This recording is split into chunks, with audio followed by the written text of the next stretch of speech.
Hey everyone, welcome back to another video. Today I'm going to be going over the most recent NASCAR O'Reilly Auto Parts Series race from Dover. So yeah, it is a little bit late, cause I'm going to be busy like this all week, so I'm not really sorry about that. But at the same time, it's annoying that I have to do these videos a lot later than I thought. So yeah, it's alright though. So we're going to be going over the O'Reilly Auto Parts Series race from Dover this Saturday.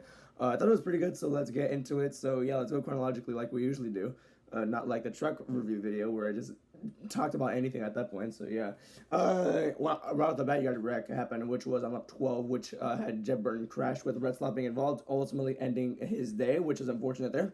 When it happened there was an incident that happened between Brent Cruz and I'm pretty sure it was Ryan Sieg.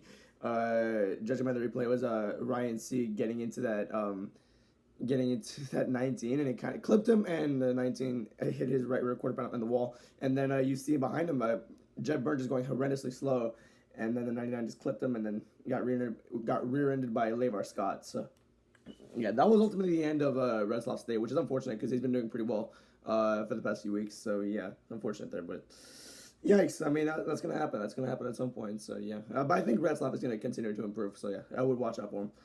But I'm honestly gonna put that incident on Jeb Burton. I don't think there was. He saved it pretty quickly, and everyone was going the same speed. So, yeah, I don't know why he was. Unless he had an issue, I don't know. But yeah, he just it's on him right there. But yeah, Brandon Jones wins stage 1, which I thought was pretty cool there. In the second stage, you only had one caution as well. You had Blaine Perkins crashing out of the race, which honestly there was never really a good angle on the Perkins wreck, so you can't really draw too many conclusions based off that. The only assumption I can make was that the 96 kind of sent it into him in the corner, but not too much evidence to reach that conclusion. So for now, it's an unknown. Raj Test ended up winning stage 2 out of that one. That's pretty much it there. Then the wreck fest started, which is very unfortunate there. Yeah, let's get into it. 4 straight cautions in the span of 30 laps. That was annoying. As soon as the restart happened, you had a Jesse Love and Roger Caruth spin out. Caruth got very tight going up to the track. It was entering turn 4.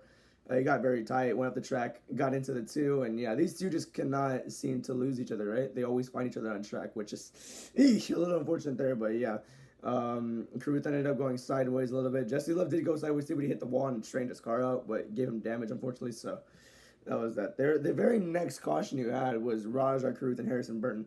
That one there, that was not on Rajah Caruth. That one was on Sammy Smith. Sammy Smith kind of entered it 3 wide, took away the 88's line, and left the 88 just kind of scrambling loose, and then yeah, he just spun with the 24, and the 24 of Harrison was an innocent bystander there, so that was unfortunate to see. But sometimes racing incidents like this happen. Sometimes it's Dover. It's aggressiveness will happen. So yeah, I'm not too surprised there. We're not done with the cautions yet, though. Yeah, Taylor Gray crashed on lap 120. From what I remember, he almost spun out Ross Chastain, but Chastain actually hit the wall and that strained his car out, and then he just saved it on the front straightaway. But then the 54 just couldn't save it. So wrecked into the inside wall, but hold on, we're not done yet. Got Garrett Smithley spun out, so yeah, that was a very frustrating 30 laps, and that took damn near a half hour to complete.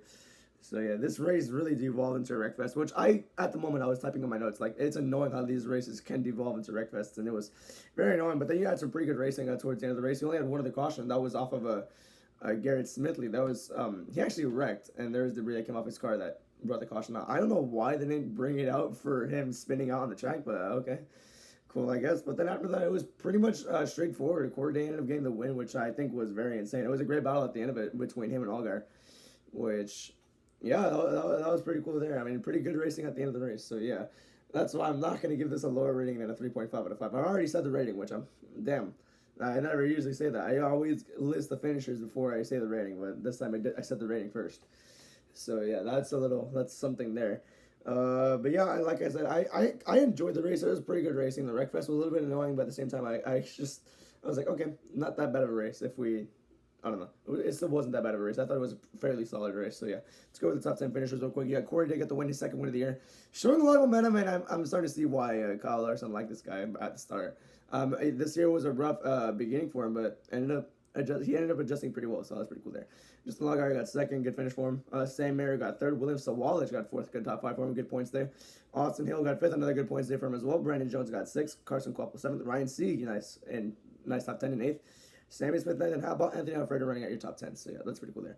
But like I said, I'm gonna give this race a 3.5 out of 5. So yeah, that's gonna do it for this video. Thank you for watching. Have a good night. Goodbye.